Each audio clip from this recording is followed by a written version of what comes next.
But first, we shift our focus to New York. A brutal cold spell has tightened its grip on New York City, and the impact has been severe. The death toll has climbed to 18, as freezing winds, icy streets and bitter nights make life harder, especially for those forced to step outside. Last Friday, emergency responders pulled 3 men from icy waters in Queens in a dramatic helicopter rescue. Witnesses said the victims had been walking across a frozen bay when the ice gave way, submerging them in freezing waters. Well, the deep freeze has been relentless, driven by repeated waves of Arctic air. Snow from recent storms still sits across the city, while ice has hardened on sidewalks and rooftops. Simple daily tasks now feel risky, and even a short walk can turn dangerous in seconds. New York City's newly elected mayor, Zohran Mamdani, has urged residents to stay indoors if possible. But we need every New Yorker to be on alert, looking out for their neighbors. The city remains in code blue, which means that we are intensifying outreach, that we are conducting round-the-clock checks, and have loosened traditional shelter intake procedures to accommodate as many New Yorkers as possible. Please stay indoors when you are able to, stay inside, and stay warm. But the cold is only part of the story. More than a week after Winter Storm Fern dumped over a foot of snow, the aftermath is still visible across the city. Dirty snow piles continue to block roads, bike lanes and sidewalks. In parts of Brooklyn, power outages added to the chaos after melting snow and road salt damaged underground systems. Crews faced difficulty restoring electricity as frozen manholes slowed down repair work. And then there is another growing problem. Trash is piling up across several neighbourhoods. Garbage bags are sitting on sidewalks for days, slowly turning into large heaps. And rats have begun appearing around the waste. And the smell is spreading through the streets. Some say it feels like the city is submerged under snow.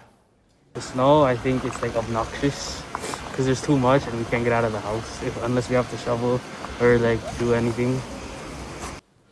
Yet just a few blocks away, the picture looks very different. Gracie Mansion, the mayor's official residence, sidewalks are clear and the streets, well, they look clean. The snow has been removed and garbage is nowhere in sight. That contrast has caught people's attention. New Yorkers nearby say their own streets remain covered in trash and slush, while the area around the mayor's home appears spotless and the frustration is slowly building. Many now say that promise feels distant as the mess continues in their neighbourhoods. They see workers clearing some areas, but not enough where they live. Mayor Mamdani, though, has promised to keep the city clean and moving. Extreme weather is not a personal failure, but it is a public responsibility. If we have the resources to act, we have the obligation to act. And we are mobilizing every resource at our disposal to ensure that New Yorkers are brought indoors during this potentially lethal weather event. We will also make sure we remain upfront and transparent with our city, just as we have over the past week. For a new administration, this winter has come as an early test. Temperatures may start to rise in the coming days, and people are hoping for relief. But for now, New York feels buried under ice, waste and worry. And as the freeze slowly loosens its grip, the question remains, will the city bounce back quickly? Or is this winter exposing problems that will take much longer to clear? Power doesn't end quietly. Some deaths are not accidents. They are messages.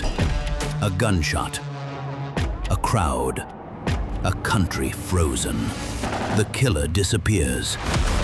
The questions don't. This is not just about who died. It's about what followed. Governments fell. Armies moved. History rewrote itself. 5 leaders. 5 moments. One pattern. The assassination.